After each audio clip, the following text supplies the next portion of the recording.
Voilà, mesdames et messieurs, permettez-moi de vous saluer. C'est avec un grand plaisir qu'aujourd'hui, ce 20 septembre 2003, nous allons ensemble vivre ce moment particulièrement émouvant. Vous le verrez tout au long de cette matinée, grâce aux caméras de Philippe Villadecas et de toute son équipe, diffusées bien sûr sur le grand écran que nous avons mis à disposition pour vous, afin que vous puissiez suivre d'une façon sympathique ce grand moment. Alors aujourd'hui, je suis en tous les cas très heureux de vous présenter cette matinée pour une raison importante, ou voire deux raisons qui me tiennent à cœur tout particulièrement. La première, c'est que je suis un enfant de la Lorraine. Depuis très longtemps, j'ai vécu en Lorraine, mais encore plus, j'ai l'impression de faire partie un peu de votre famille, vous les mineurs, puisque dans ma famille, j'avais des mineurs. J'avais un oncle mineur dans les mines de Folquemont, il y a quelques années maintenant, qui aujourd'hui n'est plus avec nous.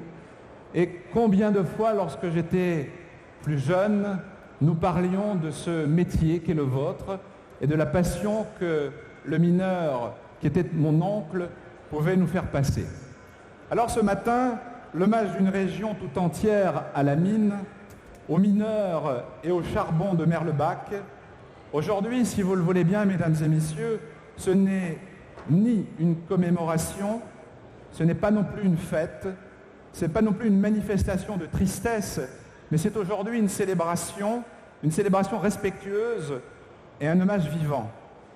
L'accompagnement de toute la Lorraine pour le franchissement d'une étape importante dans l'histoire des hommes de la Moselle et de la Lorraine, ce n'est pas, mesdames et messieurs, la fin du charbon aujourd'hui, car il reste la houve à Creutzwald et des centaines de mineurs. Mais ici, siège des HBL, mine historique du bassin, le symbole est fort et votre présence le confirme. Mesdames et messieurs, je vous demande d'applaudir.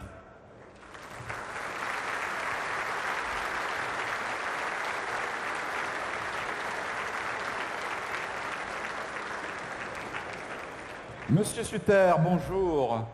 Bonjour. Ça y est, on est parti. C'est parti. Pour cette matinée exceptionnelle. Tout à fait. Approchez-vous, on va se mettre carrément dans le décor si vous le voulez bien, car en plus des spectateurs et des mineurs et des gens que nous aimons beaucoup qui sont ici ce matin, les téléspectateurs devant leur téléviseur, on dit souvent derrière, mais c'est devant leur téléviseur, bien nous regardent. Nous sommes très heureux en tous les cas de leur donner toutes ces images. Monsieur Mathieu Super, vous êtes le patron de Merlebach et aussi celui de la Houve. Vous êtes, on va dire, l'homme clé dans la traduction, le vécu au quotidien de l'arrêt programmé de l'extraction. Alors Mathieu Super, 30 ans de mine, 30 ans de HBL. J'ai envie de vous poser une première question. On dit que le patron de Merlebach que vous êtes est venu en Moselle par hasard. C'est vrai ? Je dirais c'est presque par hasard.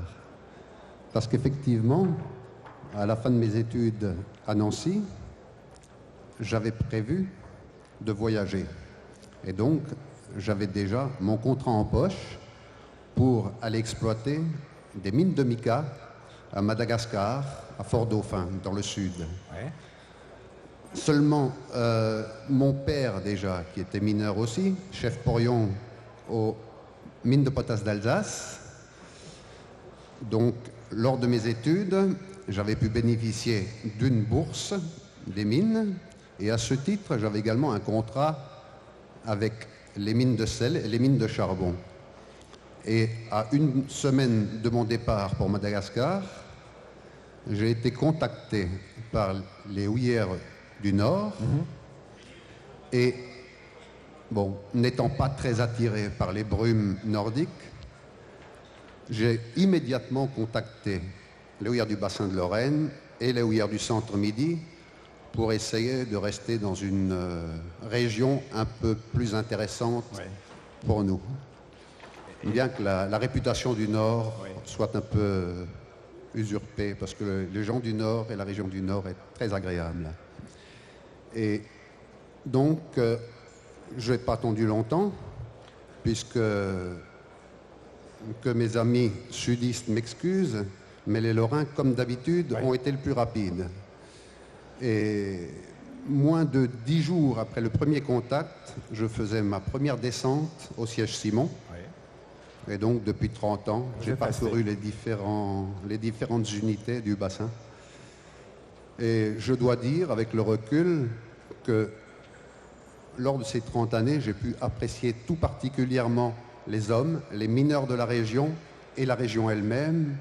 Et je crois que je peux dire maintenant, avec le recul et en toute connaissance de cause, si j'avais un parcours minier à refaire, c'est bien ici que je recommencerais. Alors, Monsieur Sutter, aujourd'hui, pour vous, chef du siège de Merlebach, vous êtes le dernier, en quelque sorte. Demain, le dernier patron de la Houve et le dernier charbonnier de Lorraine en France. Quel sentiment vous en avez à cette heure-ci? Je dirais aucun sentiment particulier. Bon, ça s'est fait comme ça. Mais cependant, je dois dire que je suis très, très honoré et fier d'avoir pu participer à cette grande aventure. Bon, être le dernier, c'est tombé comme ça. Mais je dirais que j'ai particulièrement apprécié les hommes, les mineurs, la qualité des gens, la qualité de leur travail, leur volonté, leur pugnacité, leur réaction dans les épreuves et également leur réaction dans les moments un peu plus agréables, que ce soit les Saintes-Barbes ou à d'autres occasions. Mais qualité particulière qui est très attachée à la Lorraine, je dirais également leur grande rigueur et ce qui pour un cadre est très appréciable, leur grande discipline. Et je voudrais aujourd'hui les remercier pour tout ce qu'ils m'ont apporté à moi, puisque en fait, on a appris la mine, on a appris notre métier avec les gens qui nous l'ont appris, donc les anciens, hein, dans les mineurs, les agents de maîtrise, les ingénieurs qui nous ont formés. En tous les cas, je vous sens particulièrement ému ce matin, et c'est normal. Là, vous avez devant vous 1500 mineurs. Ce sont des gens que vous connaissez particulièrement, ils représentent toute votre profession. Moi, j'ai retenu des chiffres impressionnants, M. Sutter. Depuis quasiment le début du siècle, depuis le début de l'ouverture des mines ici, il y a eu 200 000 personnes, collaborateurs qui ont travaillé, et il y a eu 4 millions de journées de formation. C'est exceptionnel, dites donc. Tout à fait. Et cet événement aujourd'hui est un peu, nous avons réuni les derniers mineurs, les derniers charbonniers, mais c'est un peu à eux aussi que cet hommage s'adresse, à tous ceux qui pendant ces dizaines d'années, ce siècle d'existence pour l'unité de Merlebach, ont fait ce que nous sommes devenus aujourd'hui. Monsieur Sutter, vous êtes le patron également de la Houve. Ça va continuer encore pendant quelques temps. Qu'est-ce qui va se passer à Creutzwald? Alors effectivement, Merlebach va arrêter sa production aujourd'hui, ces jours-ci, disons, et la Houve continuera encore quelques mois. Alors, ce qui est symbolique dans l'événement, c'est l'arrêt de la production, puisque notre tâche, notre métier, c'est de produire, de faire du charbon. Absolument. Et l'arrêt procède de toute une série d'étapes qui ont commencé depuis un certain temps déjà, puisque sur le site de Merlebach, on a commencé par arrêter les creusements au rocher, les chantiers de dressant, les creusements au charbon, les équipements. Maintenant, nous passons par la phase la plus marquante, qui est l'arrêt de la production. Mais ce n'est pas pour autant que les mineurs ne descendront plus, puisqu'il va falloir maintenant fermer les derniers chantiers, fermer les galeries au fond et combler les puits. Et donc, on pourra dire que la page de la mine se fermera définitivement en Lorraine lorsque le dernier mineur remontera et que l'on fermera le dernier puits. À ce moment-là seulement, on pourra écrire le mot fin. D'accord. Merci, Monsieur Sutter. Merci beaucoup. On vous applaudit. Merci beaucoup.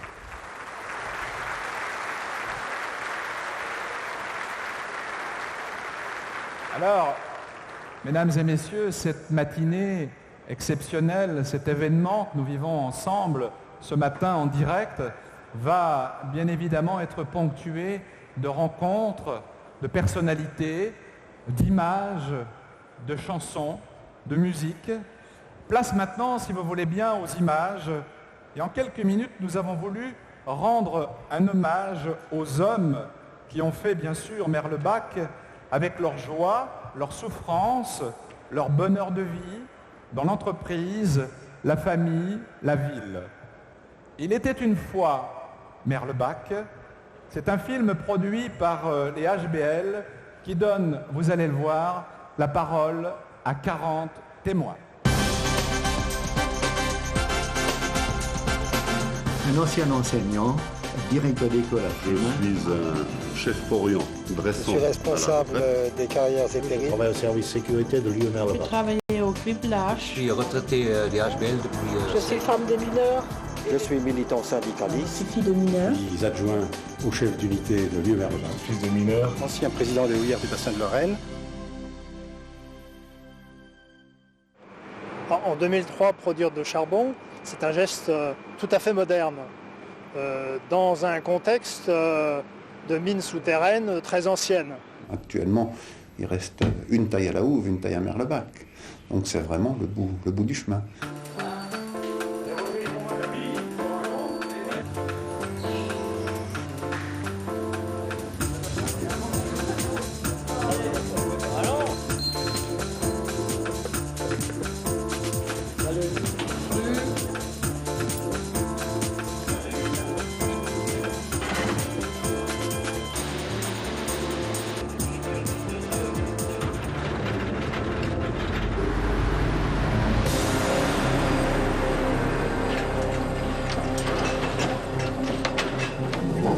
Je suis chef de taille et je suis juste sous le porion et je prends les ordres du porion et transmets aux ouvriers. Je suis rameur de machine d'abattage, l'électrodomie.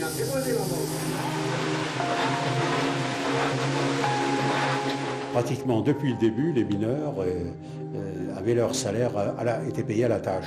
Quand j'ai commencé ma carrière au Puy-5, on a sorti les 2 derniers chevaux. Moi qui ai commencé à 14 ans, c'était un métier très très dur. Très très dur. Sans compter ceux qui ont commencé encore avant moi, c'était encore plus dur. On utilisait la pelle, la pioche, la hache. Le mineur, c'est un bâtisseur. C'est quelqu'un qui bâtit tout le temps. Il faut constamment s'adapter aux conditions. C'est un producteur qui n'est content qu'à partir du moment où il a réalisé sa production.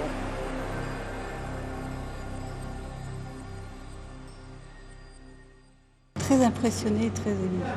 Émue parce que je m'attendais à ce que ce soit assez gigantesque, mais c'était plus que ce que j'imaginais, beaucoup plus.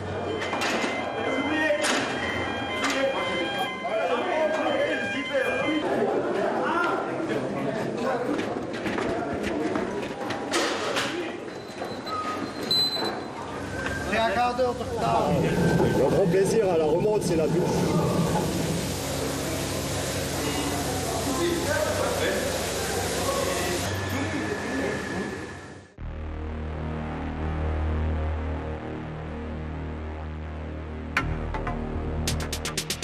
Donc le charbon brut qui est extrait de la taille est remonté par un ensemble de bandes transporteuses. Avant de pouvoir vendre le charbon, il fallait que le charbon soit propre. Alors les jeunes qui étaient embauchés ne descendaient pas directement au fond. Jusqu'à l'âge de 16 ans, ils étaient au jour à trier le charbon. Il était toujours derrière nous, hop, hop, hop, hop. Mais tu dis, mon Dieu, s'il y a une fois, il tient à voir sa bouche là pour dire, il m'a hop, hop, hop. On travaille déjà comme une bête. À cette époque, le lavoir de Frémin a été le plus grand lavoir d'Europe. A été pris pour vitrine technologique parce qu'il était très moderne.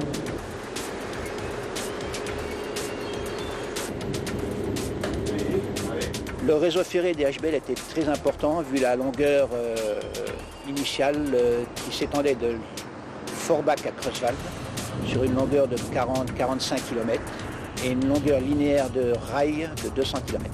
Un carreau de mine, c'est le trait d'union entre le chargement du matériel venant des fournisseurs et les utilisateurs qui sont les mineurs du fond.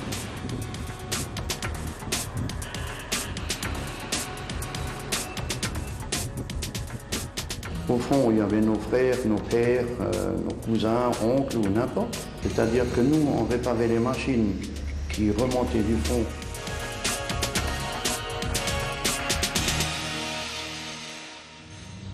Les premières cités ont été construites sur Frémin-Merlebach dans les années 1900 pour le charbon.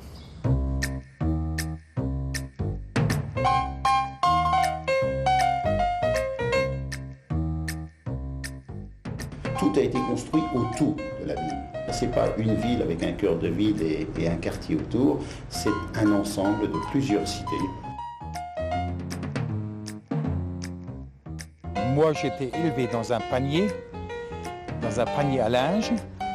Mes parents avaient des caisses en bois de dynamite qui servaient de banc pour s'asseoir. Chaque famille avait son cochon, ses lapins, ses poules, des canards, avait un grand jardin. Il y avait des moutons dans les salles de bain. Il y avait de la solidarité entre toutes les familles, qu'elles soient slovènes, qu'elles soient polonaises ou italiennes. On faisait un cochon à la broche et on invitait tout le quartier. On parlait le plat, on parlait le français, on parlait le polonais, on parle de tout. Après l'arrivée de ces populations nouvelles dans notre région, ces brassages et ces migrations ont fait de notre région une terre d'accueil à merveille. C'était une famille, même avec les commerçants. Le jour qu'il y avait la paix à la mine, il fallait qu'on fasse un peu plus de Lyonnais parce qu'ils aiment bien manger la saucisse de viande. Les mineurs avaient de bons salaires et des avantages sociaux non négligeables. Il y avait le 13e mois, il y avait la prime de vacances. C'était très important pour les mineurs. Le salaire, il y avait le logement, il y avait la sécurité sociale, donc le tout pour rien, tout ce qui était autour qui était pour rien. On pourrait presque dire que le mineur était l'ouvrier le mieux payé en France.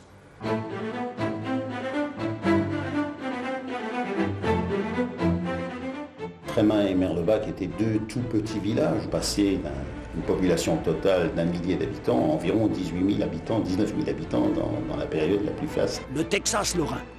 Les rues étaient noires de monde le matin et l'après-midi au changement de poste.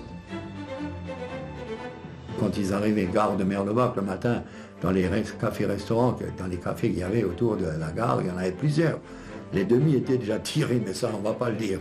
La bière, c'était le champagne du mineur. Moi, quand j'avais 12-13 ans, le jeudi, de temps en temps, je me levais avec mon père à 5 h du matin et je préparais 50 rhums, 50 schnapps d'avance pour pas être à la bourre. Alors souvent, on leur a dit que c'était des gens qui mangeaient trop, qui buvaient trop, etc. C'est bizarre qu'on n'aurait jamais dit qu'ils travaillaient trop. Champagne des mineurs. Je suis né ici à Frémin-Merlebach. Et puis, moi, j'étais d'une famille de 11 enfants. Moi, je suis le 9e. Mon grand-père, il a travaillé ouvrière, mon père, mes 4 frères. On travaillait ouvrière.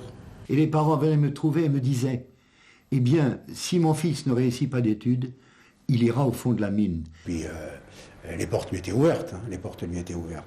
Au fond de ma classe, je vois encore l'emplacement. J'avais une affichette sur laquelle il était dit « Mineur, c'est un métier ».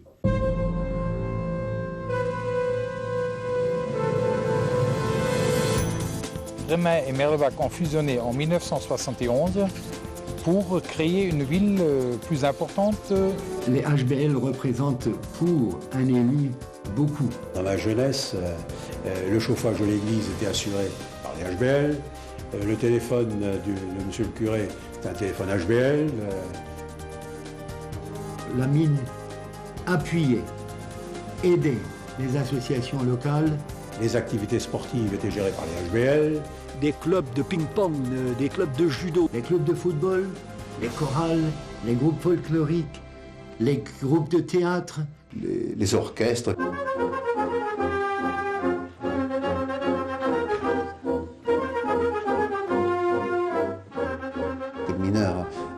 c'est travailler, le mineur c'est aussi faire la fête. Et donc on a quelques saintes barbes assez mémorables.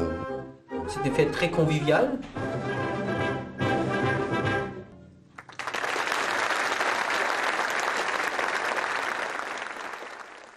Vous savez, notre histoire est un peu drôle.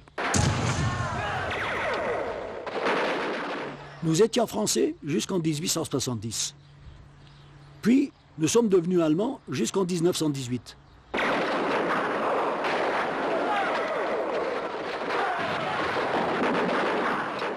En 1919, jusqu'en 1939, nous étions de nouveau français. De 39, de 40 à 44, nous étions encore une fois allemands. Et de 1945 à ce jour, nous sommes encore une fois français. Non, mieux que ça, nous sommes devenus européens.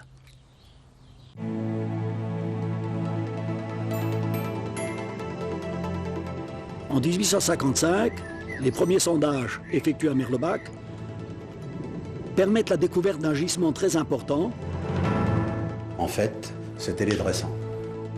Ce sont des veines très importantes, entre 10, 15 et 20 mètres de charbon. C'était des veines à la verticale, quasiment à la verticale. Il fallait donc dépiler 5 mètres de charbon et remplacer ce charbon par du sable. Et on remontait de nouveau. C'était une méthode qui était vraiment spécifique à Merlebach. Heureusement qu'on avait le sable de Merlebach, sinon on n'aurait jamais pu exploiter nos dressons. J'étais dans les montages à main. C'était le boulot le plus dangereux. Il n'y a que les volontaires qui sont rentrés dans les montages. Les plateurs, c'était l'industrie et les dressons, c'était l'artisanat. Merlebach a exploité les dressons de 1903 à 2001.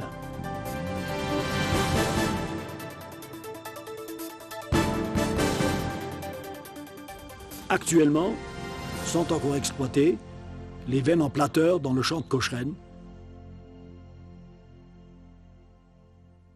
C'est des mineurs à qui qu'on a demandé de bosser pour que la France se relève après la guerre, quoi. Cette bataille du charbon avait pour but de favoriser une exploitation au maximum de la seule énergie qui était capable de procurer en grand nombre l'électricité pour faire tourner les machines.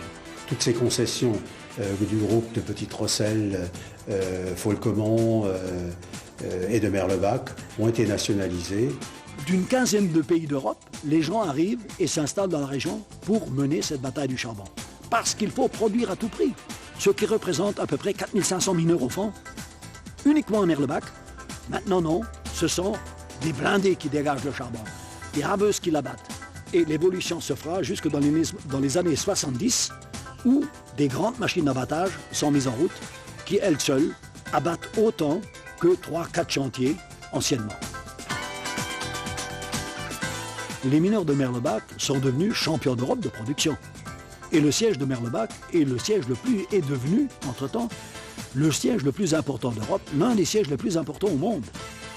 Puis la crise est arrivée et il a fallu réduire, disons, notre niveau de production.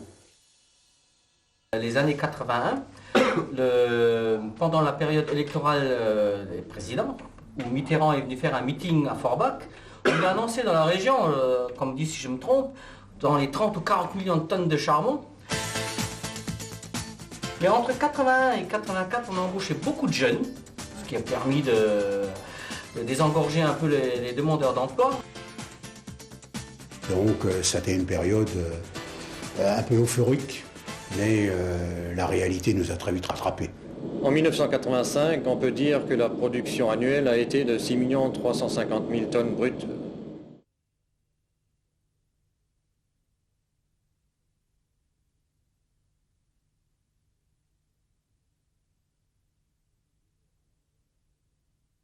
On disait à l'ingénieur aussi bien qu'au chef ou n'importe, Glück auf, bis nachher. Glück auf, ça veut dire salut. Bonne chance au front. C'était une vie un peu spéciale quand même, parce qu'on attendait toujours le retour du mari, qu'il soit à l'heure, et on avait toujours un peu peur si jamais il avait du retard. J'ai évité de lui parler du danger de la mine. Je pense qu'elle subissait déjà assez comme ça.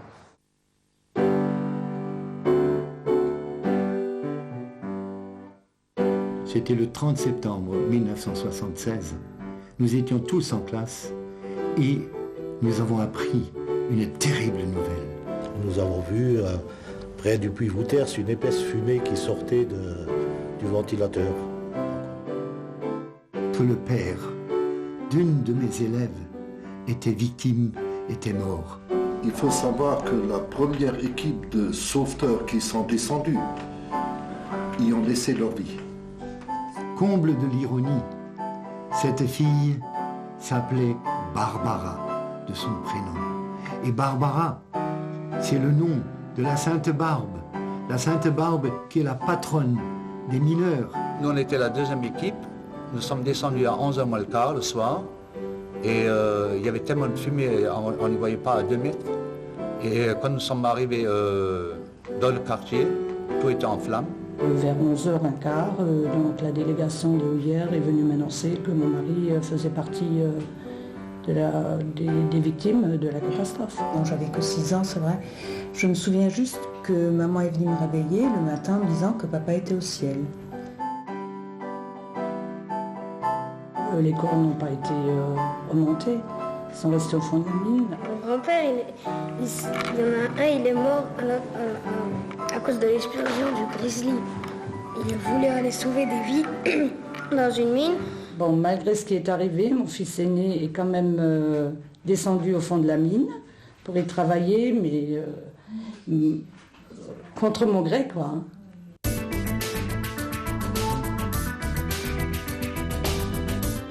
Les Houillères ont beaucoup investi dans la sécurité.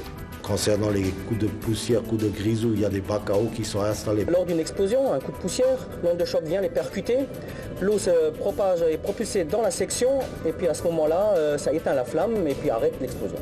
Alors ici au Télévision, on a le contrôle de production, mais surtout de sécurité aussi.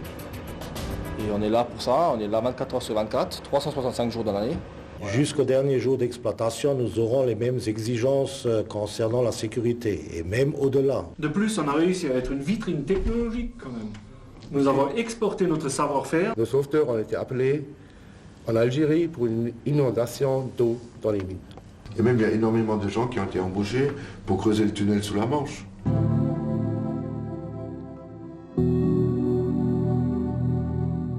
Alors à la mine, on est chaleureux, on est parfois gueulard. On est un peu raide, mais on se respecte. En tant que syndicaliste, on a fait avancer beaucoup de choses, de part et d'autre. Je me souviens des grandes grèves qui se sont passées en 63. Des grandes grèves des mineurs qui ont lutté pour la sauvegarde de l'emploi, qui ont lutté pour la sauvegarde de l'entreprise. C'est un secret pour personne que la hiérarchie, disons, dans les Houillères, a été pendant de nombreuses années une hiérarchie à structure quasiment militaire. On avait des chefs porions que si vous n'enleviez pas la casquette, vous ne rentrez pas dans le bureau. La promotion par le travail était largement encouragée par la direction des Houillères.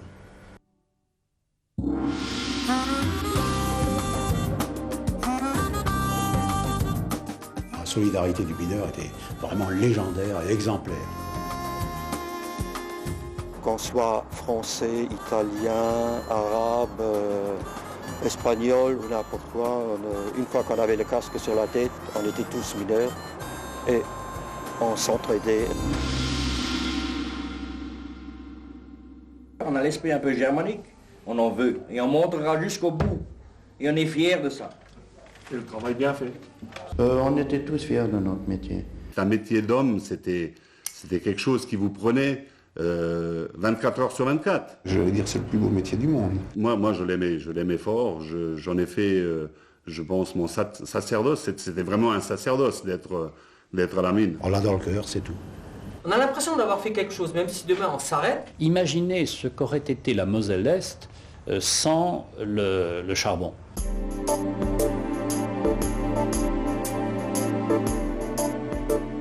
On s'aperçoit en effet que nous ne sommes pas immortels, qu'on a tous vocation à disparaître. Nous produisons un charbon à, plus de 100 € à la tonne. Il existe des zones de production aux États-Unis, des mines qui produisent à moins de $10, mines souterraines. Donc à partir de ce moment-là, même livré en France, on ne fait pas le poids.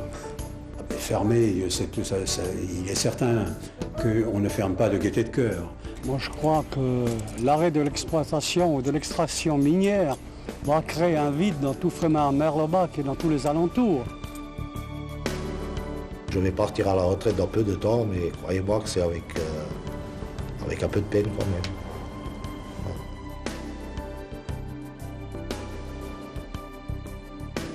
Mais il reste que nos enfants, ceux qu'on a actuellement, ceux qui sont dans cette classe par exemple, que feront-ils?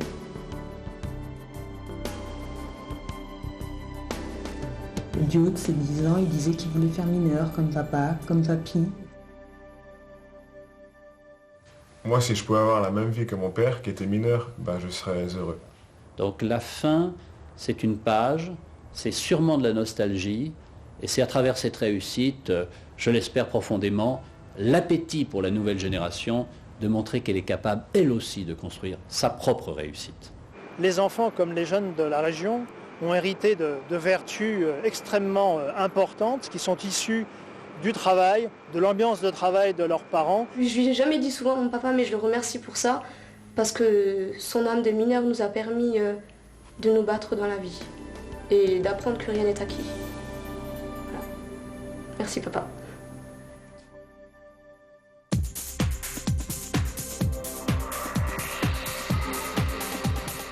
Depuis 40 ans, nous avons mis au point des solutions qui permettent aux entreprises de venir se redéployer au mieux en lieu et place de l'activité minière. Quelques chiffres pour situer le bilan de l'action d'industrialisation menée depuis 1984. Plus d'une vingtaine de milliers d'emplois permanents et près de 700 projets suivis et menés à bien. 90%, que dis-je, 95% des salariés qui travaillent aujourd'hui dans cet espace géographique du bassin charbonnier sont extérieurs à l'activité charbonnière. La transition de mon entreprise DHBL vers la Smart s'est très bien passée, j'ai été soutenu et je leur en suis reconnaissant aujourd'hui. Un grand merci aux Houillères, parce que c'est grâce à eux que j'ai pu évoluer, c'est eux qui ont financé tous ces stages. On peut dire que le résultat de cette action est tangible. La diversification industrielle est une réalité. La raison principale pour laquelle la société s'est implantée dans la région, c'est tout d'abord la possibilité de trouver du personnel qualifié. J'ai voulu rester dans la région et montrer que les enfants de mineurs peuvent avoir des capacités de créer des entreprises. Les Mosellans sont des bosseurs. Je ne suis pas vraiment inquiet pour l'avenir de la région. Tous mes collègues et amis ont un job à temps plein et je pense que pour celui qui a envie de travailler, il a largement de quoi faire dans la région. L'arrivée de l'autoroute d'abord, du TGV Est européen qui desservira les gares de Forbach et de Saarbrück, font que cet espace central européen est complètement intégré dans la zone la plus riche de l'Europe de l'Ouest. On obtient ce que l'on veut par la force, par le travail, par la volonté, et il faut croire en l'avenir. J'irai éventuellement chez Smart pour trouver du travail. Je compte rester dans la région pour ouvrir mon salon de coiffure. Globalement, je suis assez optimiste. On aura exploité le charbon 100 ans à Merlebach. Merlebach aura nourri des milliers d'hommes. Ils ont façonné ce pays, ils l'ont enrichi. Avec l'arrêt des houillères, un certain nombre de sites vont être remis sur le marché et j'espère vont revenir à la vie pour le plus grand bonheur des habitants de Frémont-Merlebach et de la région.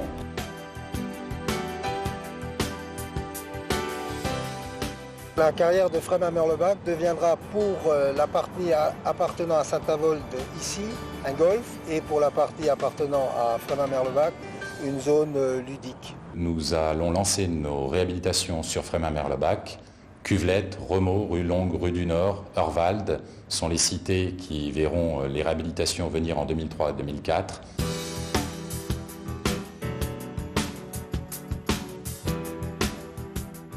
La mémoire, je dirais, la mémoire s'éteindra avec les derniers témoins.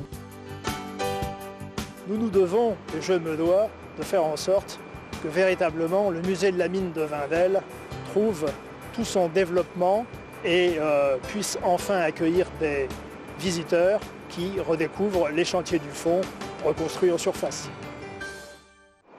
Le pacte charbonnier que nous possédons actuellement depuis fin 1994, c'est l'outil d'une négociation importante qui a eu lieu à cette époque entre Gérard Longuet, les partenaires sociaux et Charbonnage de France. Je me suis dit, bon, la France a une dette à l'égard de l'industrie charbonnière. Je pense que c'est l'unique boîte en France qui donne des possibilités comme ça. Les gens ne sont pas à la rue, ils ont 80% du salaire. Si toutes les entreprises avaient le bonheur d'avoir le même pacte que ouvrière du bassin de Lorraine, je pense que ce serait une bonne chose pour toute la classe ouvrière.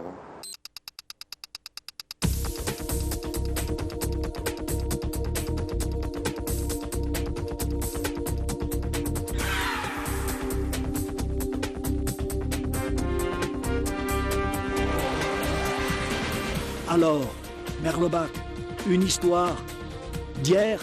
Merlebach, il était une fois. Non, Merlebach est toujours. Merlebach continuera. Avec d'autres espérances, bien sûr. Avec une nouvelle jeunesse.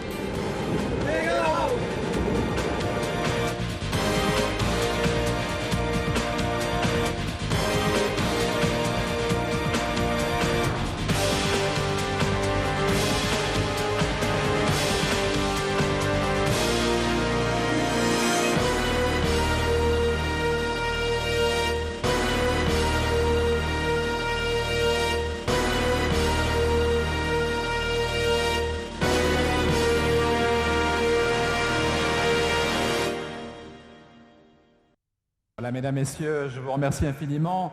Vous voyez que la magie de la télévision, les images qu'on vous a présentées vont permettre d'entrer dans l'histoire et vous pourrez à tout moment, si vous le souhaitez bien sûr, obtenir ces images de ce magnifique film qui retrace votre carrière, votre vie et votre histoire. Merlebach avec un très très grand M. Et ce matin, vous êtes un public pas comme les autres. Vous êtes d'abord les acteurs de cette matinée et nous en sommes très fiers. Alors, dans le film, à la fin, vous l'avez vu, vous l'avez entendu, Glück auf, disent les mineurs, à la dernière image de ce film, ça veut dire en fait que la musique et surtout le chant fait partie aussi de la vie de la mine. C'est fondamental et c'est très important. Et Lucien Lacour, qui est à mes côtés, ne va pas me contredire, également son cœur d'homme qui se trouve derrière moi. Juste avant de vous écouter, Lucien, et d'écouter vos compagnons, je voudrais simplement dire un mot, simplement la fermeture annoncée des houillères. Vous, Lucien Lacour, qui dirigez cette magnifique formation, vous nous disiez que ce serait l'occasion, aujourd'hui, d'un bilan où l'on ne manquerait pas d'exprimer, en tous les cas, la fierté d'avoir exercé ce métier dur et dangereux. Et par bonheur, vous avez, en tous les cas, enregistré sur votre dernier CD, ce que nous allons entendre aujourd'hui, ce chant que nous allons écouter, vous allez le voir, avec beaucoup d'émotion, chant qui rejoindra bien sûr bientôt vos archives. Et le répertoire de votre formation s'est aujourd'hui étoffé sur spirituel et axé principalement sur la musique russe orthodoxe et profane. Et bien derrière moi, vous allez découvrir 22 chanteurs dont plus des 2/3 sont d'anciens mineurs. On vous laisse et on vous applaudit.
Merci. Merci beaucoup, messieurs. Je rappelle que vous avez tous été mineurs dans votre vie. Mineur je fus, mineur je suis toute ma vie. Quelle belle phrase. Merci d'être venus quelques minutes sur ce plateau. Je demanderai à votre public et aux mineurs amis qui sont ici de vous applaudir une fois de plus parce que vous le méritez bien. Bien prêt. Alors, Lucien, juste une petite seconde, le temps que vos chanteurs quittent le plateau, quel est le ressentiment que vous avez comme ça? Quel est le sentiment que vous éprouvez dans cette matinée? Bonheur et fierté. Bonheur et fierté. Bonheur pour ces mineurs qui n'ont pas rêvé il y a quelques mois, qui seraient présents aujourd'hui. Alors je remercie les organisateurs, je ne vais pas les citer, qui ont pensé à nous.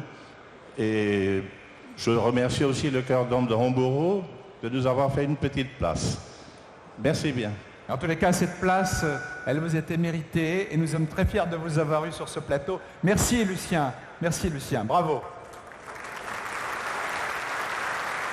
C'est un admirable chant. Et vos chanteurs aussi ont été exceptionnels sur ce plateau. Maintenant, nous sommes arrivés à un moment important de la matinée. Je voudrais demander de nouveau à Monsieur Mathieu Suter de venir nous rejoindre. Car à ce moment précis de la matinée, seul Mathieu Suter, seul vous mineurs, un moment de minute qu'un seul mineur et mineur de Merlebach peut annoncer. Je vous laisse la parole. La minute est assez émouvante, je dirais. Je voudrais qu'en ce moment où nous sommes tous rassemblés ici, tous les mineurs de Merlebach, nous ayons une pensée pour tous ceux qui ont perdu la vie à la mine.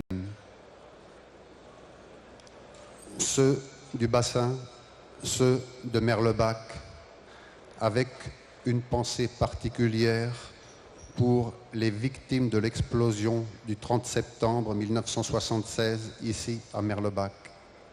Une pensée également pour Raoul Ostenteufel, qui a perdu la vie en Frida 5 le 21 juin 2001, et également une pensée pour Gilles Girardin, qui a été tué dans un accident de la circulation ces tout derniers jours.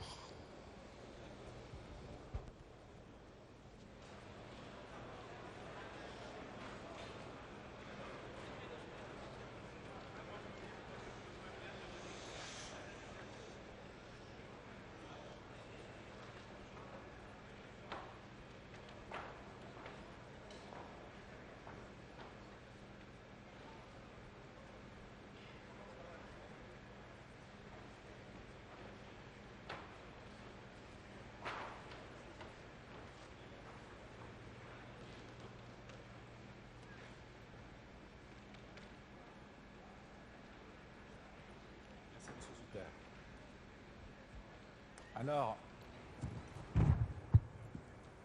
le bon Dieu est avec nous ce matin puisqu'il a décidé de faire en sorte que le ciel soit parfaitement bleu, qui donne la possibilité à tous vos amis mineurs qui ne sont plus là aujourd'hui, eh bien en fait de nous voir. Et nous en sommes ravis.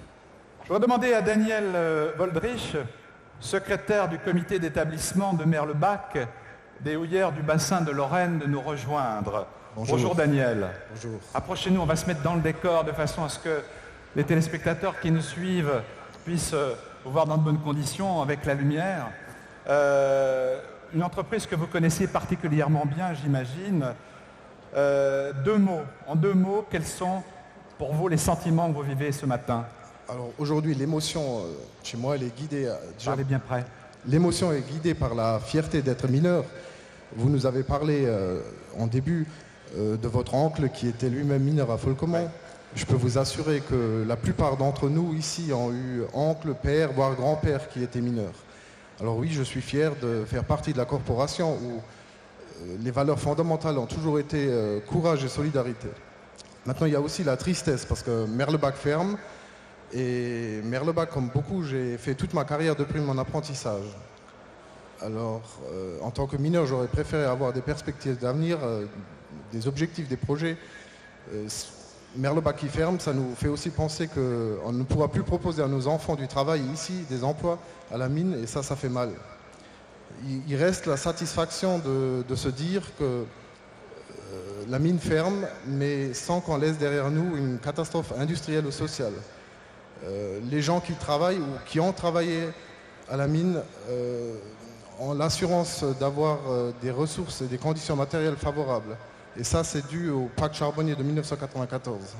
Alors Daniel, quelle part les organisations syndicales ont-elles prise dans les solutions nécessaires à la fin de l'activité des HBL? Il faut savoir que dans les 10 ans qui ont précédé le pacte charbonnier, les mineurs avec leurs organisations syndicales ont manifesté dans les rues, souvent sans violence, pour tenter de pérenniser l'activité charbonnière. Et là, je veux insister sur le fait que le mineur n'est pas quelqu'un de violent comme certains aiment bien le prétendre. C'est un travailleur courageux et volontaire, mais qui se veut pacifique. Seulement mis au pied du mur, obligé de défendre son bon droit, il sait se révolter et se battre. Et c'est ce à quoi ont été obligés les mineurs avec leurs organisations syndicales pour faire prendre conscience à nos responsables politiques de la gravité de la situation dans laquelle les mettait l'arrêt programmé de la mine. Alors, Daniel, pour terminer là-dessus, Gérard Languet, notre ministre de tutelle à l'époque, a su apporter avec le pacte charbonnier des solutions qui, bien que passant par la fermeture définitive de la mine, a quand même eu l'aval d'une large majorité du personnel. Et sincèrement, je ne sais pas si aujourd'hui, sans le pacte charbonnier, l'avenir des mineurs de toute la France serait aussi serein. Alors, après Merlebach, évidemment, la Houve, votre regard sur cet avenir de la Moselle-Est? Effectivement, dans quelques mois, la Houve verra elle aussi sa dernière berline. Les ajustements qu'on a dû apporter au pacte charbonnier parce que l'évolution de l'entreprise le nécessitait, donne maintenant des garanties nécessaires. Alors, la DPA, la dispense préalable d'activité, qui restera, je l'espère, comme le CCFC, appliqué au volontariat le plus longtemps possible, voire jusqu'au terme de l'entreprise, donne aux plus jeunes d'entre nous des garanties de sortie honorable. L'arrêt de la mine est programmé depuis plus de 20 ans. Et si ces étapes ont pu se dérouler de façon, je dirais, satisfaisante, on le doit beaucoup à nos anciens, à leur courage, à leur engagement dans leur travail, à leur capital d'expérience et de savoir-faire, et je tiens à leur rendre hommage, en regrettant que l'organisation de la journée d'aujourd'hui n'ait pas pu permettre de réunir vraiment tous ceux qui ont travaillé, qui ont œuvré à Merlebach. Daniel, très vite, optimiste ou pessimiste? Non, je suis d'un naturel optimiste, et je pense qu'on peut avoir confiance ici pour la Moselle-Est dans l'avenir. On a des atouts pour ça. C'est d'une part la qualité des mineurs qui sont reconnus, courage au travail, goût de l'effort, état d'esprit du mineur qui est solidaire, comme le sont les vertus au travail du Lorrain, je pense. On a aussi la chance d'être dans une région frontalière qui est accueillante pour les entreprises. Et enfin, la formation supérieure s'installant en Moselle-Est, c'est un réel plus pour nos enfants. Alors personnellement, moi je pense qu'on a beaucoup d'atouts par rapport à d'autres régions françaises pour rebondir dans l'après-mine. Encore faut-il que là aussi, nos responsables politiques restent convaincus de la nécessité de maintenir le dispositif de soutien à l'industrialisation. Merci beaucoup Daniel. Merci. Merci bien. Vous applaudissez.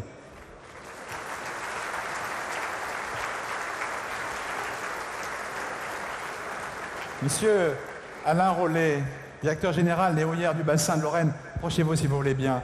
Vous êtes je le rappelle, l'initiateur, le concepteur avec vos collaborateurs des houillères du bassin de la Lorraine, la manifestation que nous vivons ce matin en direct et tout ce qui va se dérouler jusqu'à la fin de la semaine prochaine.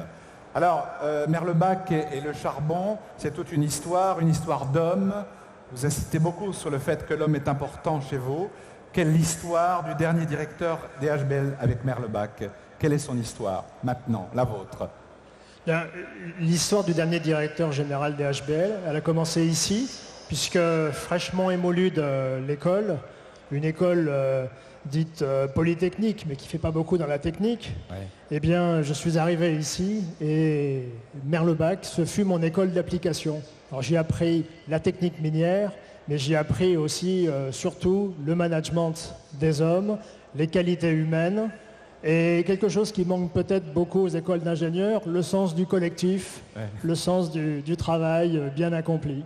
Alain Rollet, que gardez-vous comme sentiment fort de cette période professionnelle qu'est la vôtre? Je crois que, comme tous les gens qui sont aujourd'hui dans la salle, je suis un drogué de la mine, et j'y garde un sentiment de fraternité, de collectivité. On le voit ici aujourd'hui. On n'a pas pu inviter tout le monde aujourd'hui, mais on sent bien que nous sommes une famille extrêmement unie et quelque part, on va quitter cette famille des mineurs du fond. Et bien évidemment, c'est extrêmement émouvant. Alors, Alain Rollet, vous savez, j'ai un peu parlé comme ça, depuis 2 jours, nous sommes là pour préparer cette matinée avec quelques mineurs. Et quand on parle de vous, mineurs, on sent que les mineurs vous aiment beaucoup. Et vous dites souvent, lorsque j'étais un peu stressé dans mon bureau et que des choses m'ennuyaient, pour prendre mon vrai bol d'air, je descendais voir mes mineurs à 1000 mètres sous terre. C'était votre bol d'air? Oui, tout à fait. Et je pense que ça sera encore mon bol d'air de temps en temps à la houve, parce qu'au fond, tout est vrai, tout est nature, les relations sont directes. Et bon, par rapport à ce qu'on peut trouver dans d'autres lieux, c'est véritablement un bol d'air. Alors Alain Rollet, ma dernière question, comment est-ce que vous vivez très sincèrement? Comment vous vivez la fermeture des HBL? Bien, je la vis comme un nouveau challenge qui nous est donné, sachant qu'on ne ferme pas les HBL sauvagement. Le problème des hommes est très correctement réglé. On a déjà abondamment parlé avec le pacte charbonnier. Et par ailleurs, le devenir de la région est lui aussi déjà depuis très longtemps en voie de reconstruction, de réindustrialisation. C'est ce qu'on a vu tout à l'heure en visitant l'exposition de 60 industriels qui sont implantés ici. On voit bien que nous ne sommes absolument pas dans une région délaissée, mais que bien évidemment l'effort est à poursuivre, surtout dans l'environnement économique actuel. En tous les cas, Alain, quel beau travail organisé par toutes vos équipes pour préparer cette magnifique exposition qui est assez exceptionnelle par les photos qui sont présentées. C'est des souvenirs qui sont marqués à jamais et qui, pendant une semaine, vont être à la disposition de toutes les familles. Ça, c'est un beau succès aussi, je suppose. Oui, une exposition fantastique. Je pense en particulier à l'exposition photographique qui est absolument à contempler. Il y a une semaine, en effet, pour pouvoir la voir.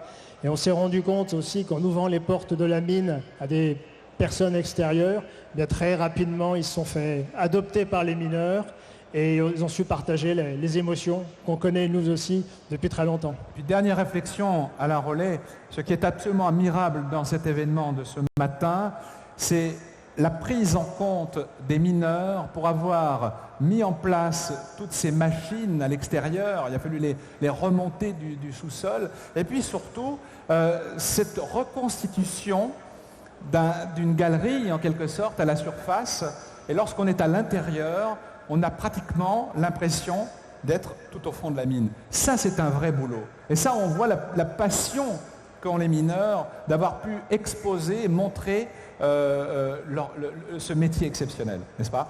Oui, tout à fait. À partir du moment où on les a, je dirais, débridés, puisqu'au départ, on n'avait pas conçu une exposition d'une telle ampleur, eh bien, on voit qu'ils sont capables d'exploits, mais aussi de pouvoir transmettre aux visiteurs leur passion et la reconstitution du chantier de Platteur qui est devant le siège est la meilleure démonstration qu'on puisse trouver. Messieurs les mineurs, vous êtes exceptionnels et on vous applaudit. Bravo. Merci, monsieur Rollet.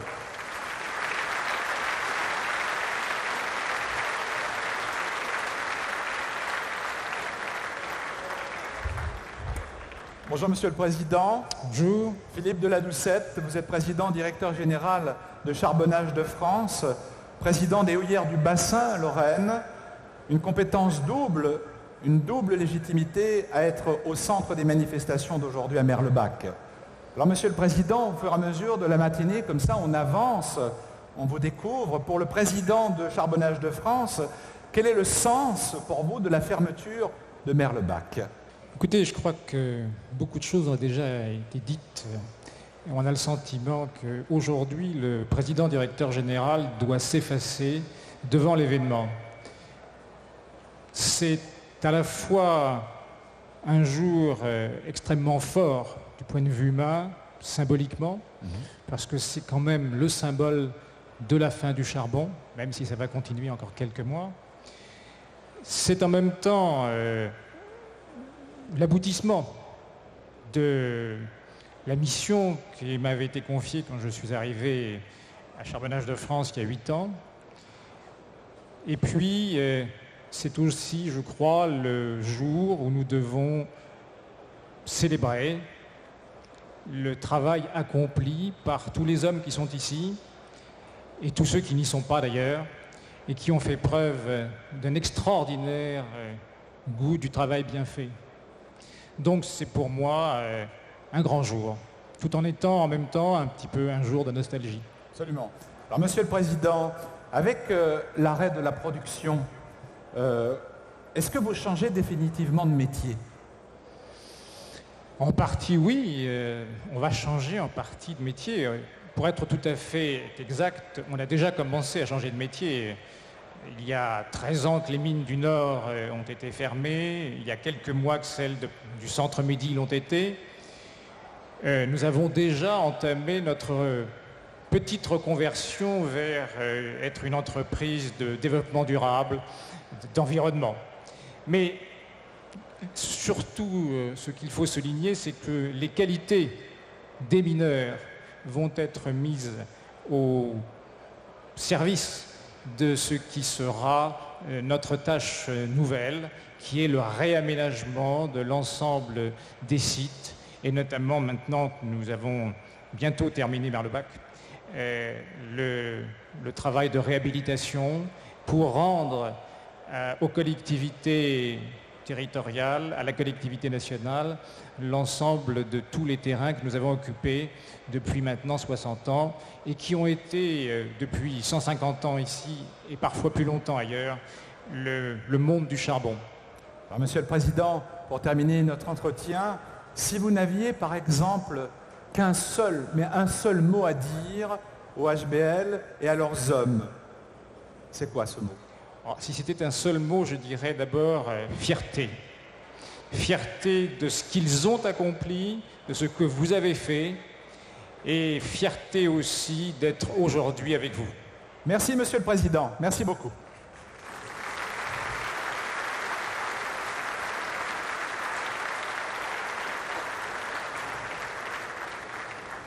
Évidemment, mesdames et messieurs, il était tout à fait naturel, et nous en sommes très heureux d'accueillir sur ce plateau ce matin Pierre Lang, que tout le monde connaît ici, député-maire de Frémin-Merlebach, président de la communauté de communes de Frémin-Merlebach.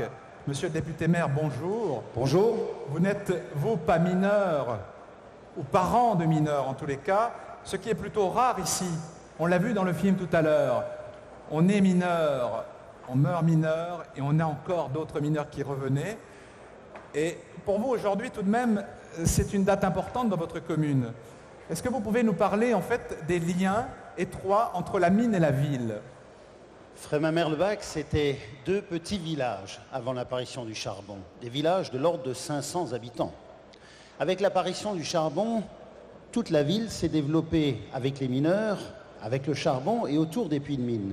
Les cités minières se sont installées, les rues commerçantes ont été créées sur l'axe conduisant vers les puits, Et Frémin-Merlebach a été le siège de ce Texas français où la ville a poussé comme une ville champignon. Donc Frémin-Merlebach, depuis sa création de ville importante, son destin est étroitement lié au destin du charbon.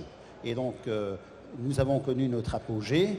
Nous connaîtrons quelques difficultés avec la fermeture de l'extraction du charbon et nous espérons rebondir pour l'avenir. Mais comment est-ce que vous avez anticipé la fin des HBL, monsieur le député-maire?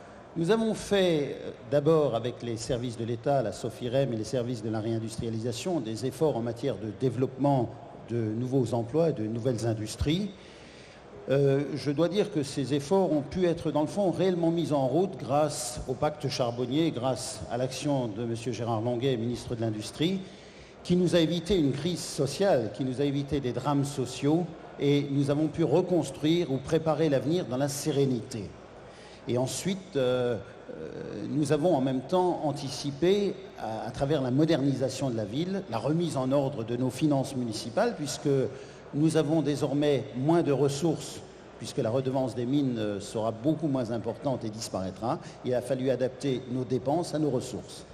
Alors, monsieur le député-maire, pour terminer notre entretien, votre mot de la fin pour qualifier l'arrêt du charbon à Merlebach? Le mot de la fin, c'est une immense gratitude pour tout ce qui a été fait. Gratitude envers l'État, il faut le dire. Gratitude envers les mineurs qui ont permis la prospérité de cette région. Gratitude aussi envers l'entreprise parce qu'elle s'est comportée comme une entreprise digne, ne fermant pas ses portes sans se soucier de ce qu'elle laisse derrière elle. Gratitude en fait aussi pour le sacrifice de tous nos anciens, y compris ceux qui sont morts, ceux qui ont perdu la santé ou la vie suite à des accidents ou suite à des problèmes de santé liés à la mine. Et gratitude aussi pour cette réputation de travailleurs, cette réputation de travail industriel que nous avons et qui séduit bon nombre d'investisseurs étrangers qui veulent venir chez nous parce qu'ils savent que dans le bassin houiller, on sait ce que travailler veut dire. Monsieur le député-maire, merci beaucoup. En tous les cas, on se rend compte que votre ville, le Merlebach, l'attachement des mineurs, des familles dans leurs maisons, la réhabilitation des maisons, on voit les couleurs jaunes magnifiques des maisons, sont de plus en plus belles à plein d'endroits de la ville, les nouveaux cinémas qui sont arrivés, il y a un développement assez exceptionnel et c'est là qu'on se rend compte que les gens se sentent bien chez vous, se sentent bien ici à Merlebach et c'est tant mieux. Merci monsieur le député-maire. Merci.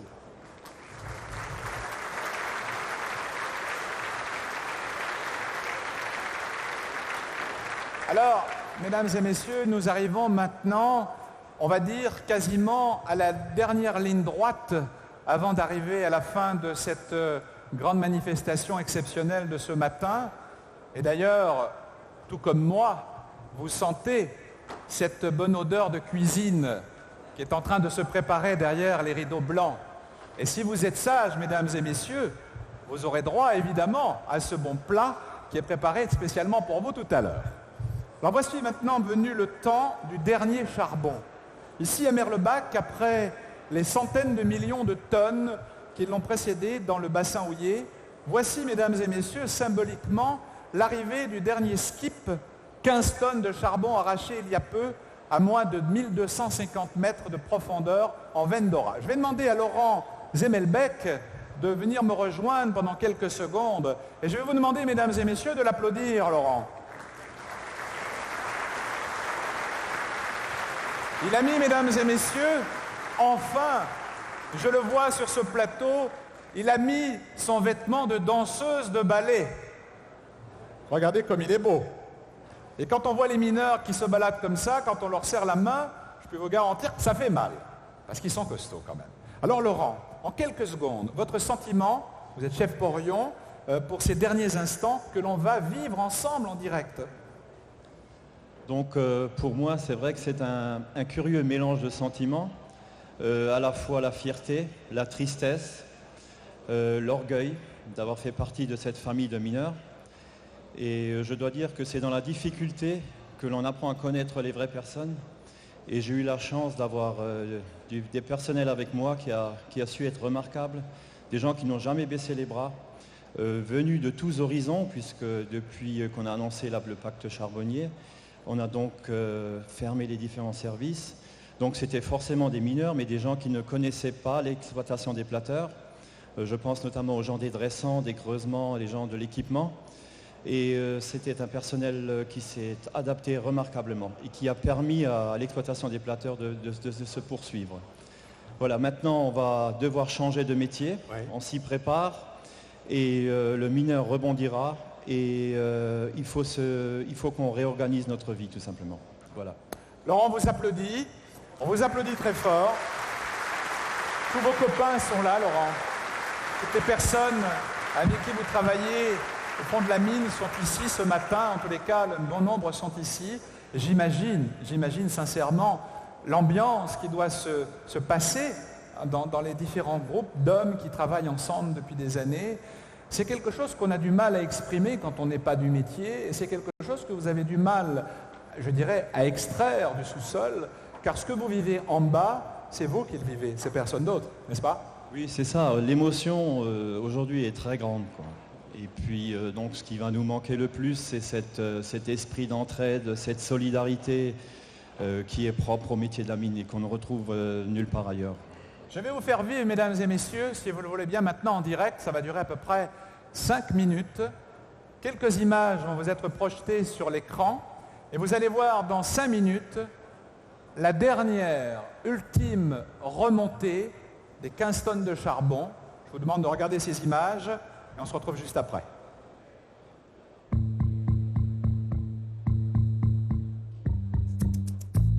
Cette histoire commence il y a plus d'un siècle, quelque part en Lorraine, dans la forêt du Vantes. À cette époque, des hommes passionnés cherchaient l'énergie charbon, celle qui servira à faire tourner les usines. C'est en 1855 que l'on découvrit les premiers gisements de Merlebach. Mais les choses n'étaient pas simples. Il a fallu travailler et inventer sans cesse pour remonter à la surface cette richesse, ce trésor. La recherche d'une houille exceptionnelle en terrain difficile a développé l'esprit d'innovation propre à ces mines et très vite, plusieurs compagnies ont entrepris de foncer des puits dans cette campagne tout autour des villages de Frémin et de Merlebach. En quelques décennies, plusieurs chevalements ont été érigés comme des phares, visibles de loin, avec ces noms qui résonnent encore dans les mémoires. Wouters, Renault, Cuvelette, Frémin, Merlebach Nord. De génération en génération, des centaines, des milliers de mineurs se sont succédés dans ces cages pour descendre à plus de 1000 mètres sous terre afin d'extraire la houille, ce trésor minéral. Le travail et l'exploitation étaient difficiles, mais d'année en année, les hommes ont inventé, innové, perfectionné les techniques mises en œuvre par leurs prédécesseurs. Aujourd'hui, les anciens ne reconnaîtraient plus leurs mines, tant les choses ont évolué. La mine est devenue technologique avec fibre optique, capteurs, informatique embarquée et hydraulique. La force des machines est venue compléter celle des hommes. En taille Dora, les derniers mineurs de Merlebach utilisent ce qui se fait de mieux dans le domaine de la technologie minière.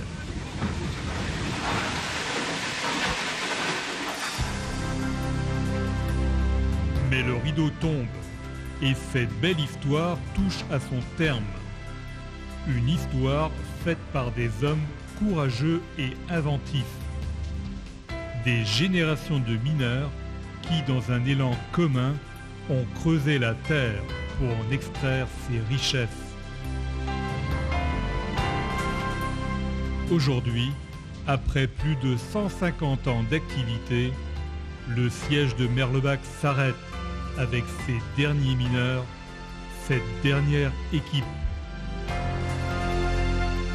Mais si la mine s'arrête, l'esprit et les valeurs minières resteront et subsisteront bien au-delà de ce matin de septembre 2003 où ils ont lancé ce dernier Glück auf! Glück auf!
À raison de 16 mètres par seconde, de 15 tonnes de charbon du skip, de l'ascenseur remonte, vous allez le voir en direct, mesdames et messieurs, les entrailles de la terre au puits du puits, des mineurs l'attendent. Au sommet de la tour, la roue donne le rythme de la remontée. Bravo! Mesdames et messieurs, c'est les 15 dernières tonnes que nous voyons ici, en direct. Sylvain, quelle émotion!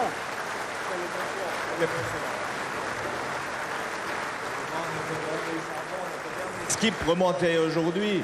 Vous vous rendez compte l'importance de ces images, Sylvain? C'est les dernières tonnes. Ceux-là, il faut les prendre, il faut en mettre un petit morceau dans la poche. Ben, je pense que chacun des participants va prendre un morceau de charbon pour l'emmener chez lui. Alors comment ça se passe là? C'est en train de descendre le donc, long. Voilà, donc le skip vient de déverser son charbon dans la goulotte. Et là on est en direct. Ensuite, et on est en direct bien sûr, puisque juste derrière, on a le charbon qui circule sur le convoyeur blindé.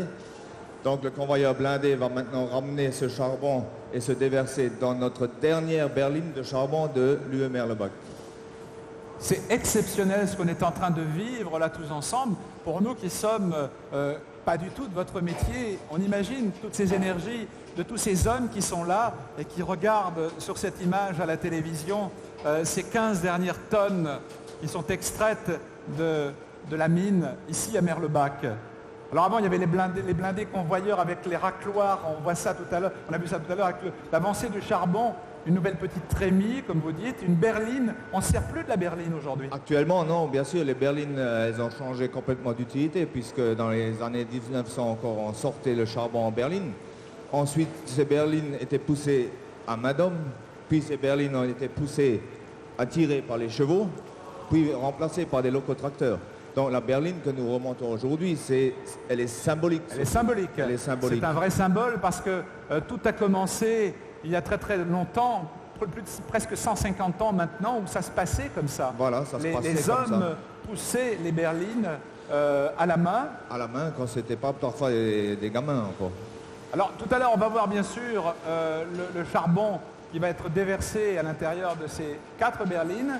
De ces 4 berlines. Voilà, oui. et l'on va voir bien sûr en direct toujours, et on le voit déjà, les 16 mineurs, c'est ça? Voilà, c'est ça. Hein, les 16 mineurs qui vont amener sur le devant du plateau, devant les caméras de Philippe Villadécasse, évidemment, ces 4 berlines. Ces 4 berlines voilà, avec les 15 tonnes de charbon à l'intérieur. Qu'est-ce que vous ressentez comme ça la seconde? Ben là, vraiment, il faut dire que comme chacun, on a un gros pincement au cœur, puisque vraiment pour tous les mineurs d'aujourd'hui, qui sont encore en activité aujourd'hui, et qui vont, les anciens, c'est vraiment le dernier charbon de Merlebach. Regardez un peu ce bruit, écoutez ce bruit plutôt. Là, on a pratiquement terminé de remplir Et on va le voir à l'image dans un instant. Regardez les 4 berlines avec ce charbon qui était extrait, regardez, à 1250 mètres, c'est ça? À 1250 mètres en Vendora. Quelle température il fait à 1250 mètres? On a des températures assez élevées, surtout avec les températures extérieures qu'on a en ce moment. Donc c'est des températures de l'ordre de 35 degrés. 35 degrés? Ah oui. Et vous travaillez avec tout ce... Non, disons, quand on arrive sur les chantiers, on se déshabille un peu pour avoir un peu d'air. J'imagine en tous les cas l'émotion que doit procurer cet événement dans l'esprit, le cœur des 16 mineurs qui sont en ce moment juste à côté des 4 berlines. Chacun d'entre eux regarde pour une ultime et dernière fois en fait ces morceaux de charbon. C'est vrai qu'il y a quelques années, on n'aurait jamais imaginé l'importance que ça représente dans le cœur des hommes. Quand on parlait de la fermeture de la mine, ça fait déjà maintenant, c'est vrai, quelques années, c'était pas le même, comment vous dire, on le saisissait pas de la même façon. Maintenant, on voit le dernier charbon, on le voit. On le voit, on le touche en plus. On peut le toucher. Hein? Est-ce que lorsque vous êtes tout en bas de la mine, ces derniers jours passés, vous parliez ensemble de cette journée d'aujourd'hui? Bien sûr que tout le monde en parlait.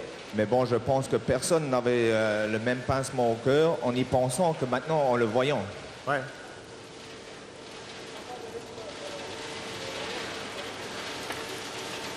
Je crois que c'est la 4e et dernière berline qui est en train de se remplir. Hein. Oui, oui. Et on va pouvoir accueillir ici même, en direct, sur le plateau, toute l'équipe de mineurs que je vais vous demander, dès qu'on va les voir apparaître à l'image et dès qu'on va les voir arriver sur le devant du plateau, je demanderai bien sûr à tous nos amis publics, aux mineurs ici présents dans la salle, de réserver une ovation exceptionnelle digne d'une grande manifestation au Palais des Sports, au Zénith, comme si tout à coup on venait de voir arriver quelque chose qu'on ne verra plus, en tous les cas, dans la réalité. C'est vraiment des moments exceptionnels. Tous les photographes, toutes les télévisions aujourd'hui sont ici. Sont ici, oui. Toute la France, toute l'Europe va voir ces images à la télévision et on imagine les millions de téléspectateurs qui vivent, comme nous, ici même à Merlebach en direct, ce grand moment. Mesdames et messieurs, nous allons donc accueillir ici même en direct, évidemment sous vos applaudissements, les 4 dernières berlines. Mesdames et messieurs, bravo! Bravo aux 16 mineurs, bravo à tous les mineurs de Merlebach. Regardez ce moment exceptionnel. Regardez arriver ces 4 berlines et ces 15 tonnes de charbon.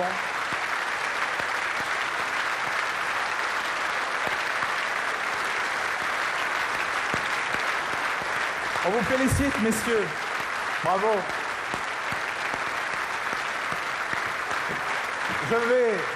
Merci. Je vais toucher comme ça, avec mes doigts, le dernier morceau de charbon. Regardez un petit peu.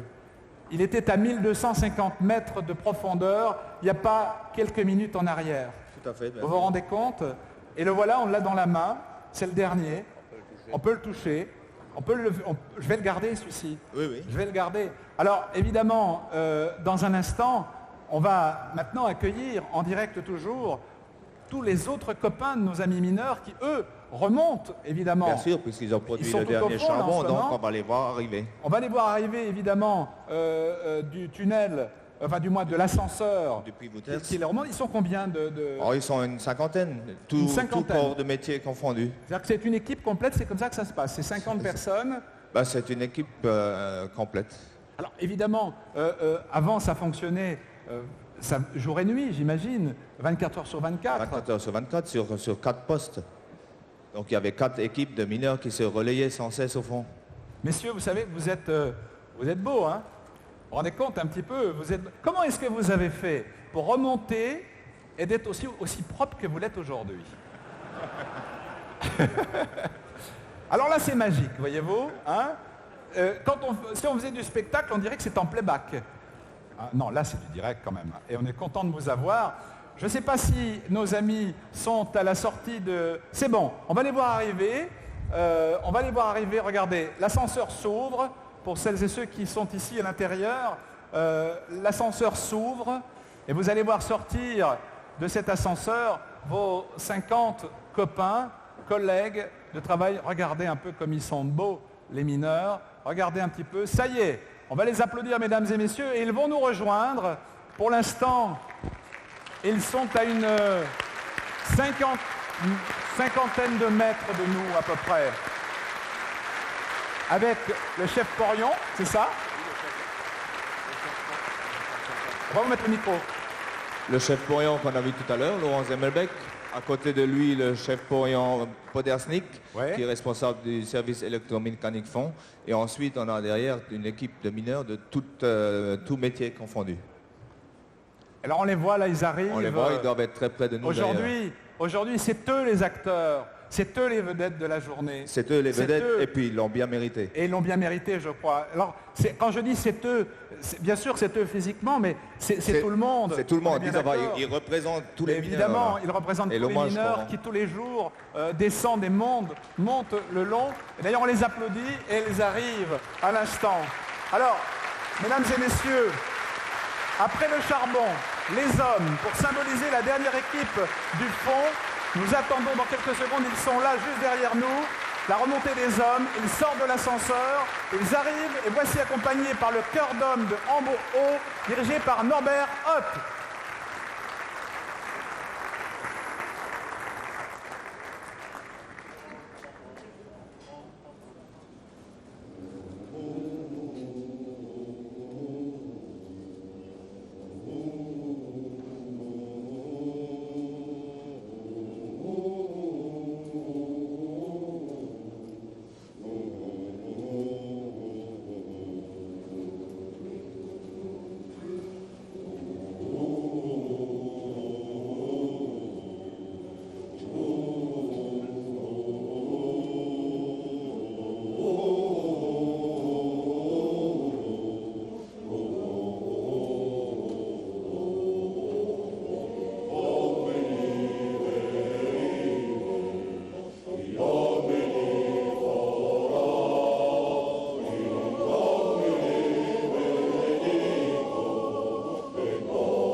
Bien, mesdames et messieurs, bravo encore.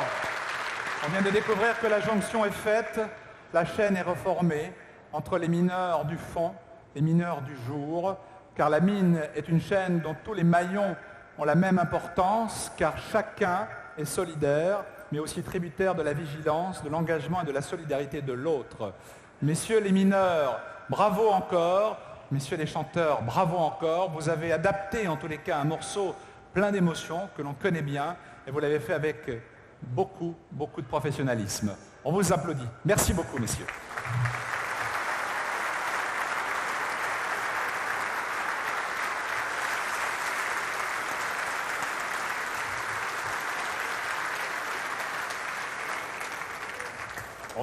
C'est difficile d'enchaîner maintenant pour aller dans le même rythme du matin. On va évidemment demander à tous nos amis mineurs de quitter le plateau par l'extérieur. Nous allons ramener les berlines un peu plus à l'intérieur, de façon à pouvoir continuer cette matinée. On est presque dans la toute dernière ligne droite, mesdames et messieurs, de cette matinée exceptionnelle. Vous savez qu'après, messieurs les mineurs, vous avez droit évidemment au verre d'amitié. Hein. C'est prévu. Hein. Ah bah oui, vous avez le droit, là, il n'y a aucun problème. Hein. Vous avez travaillé ce matin, donc il n'y a aucun problème. On vous applaudit encore une dernière fois. Merci en tous les cas de ce que vous venez de nous faire vivre à l'instant.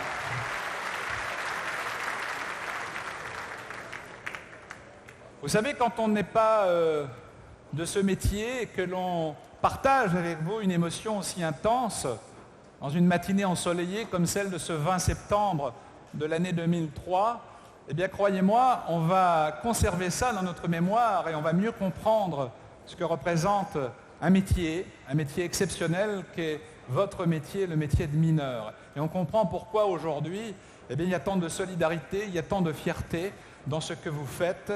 Et n'oubliez pas qu'à la fin de la journée, chacun va repartir avec ce petit morceau de charbon qui est le tout dernier extrait du fond de cette mine de Merlebach. On va maintenant, si vous le voulez bien, mettre en place sur ce plateau le pupitre, car nous allons passer à la phase avant-dernière, avant de nous quitter ce matin, à la présentation de quelques personnalités qui sont avec nous ce matin. Mesdames et messieurs, nous allons tout de suite accueillir M. Philippe Leroy, sénateur de la Moselle, président du Conseil général de la Moselle. Monsieur le Président, la parole est à vous.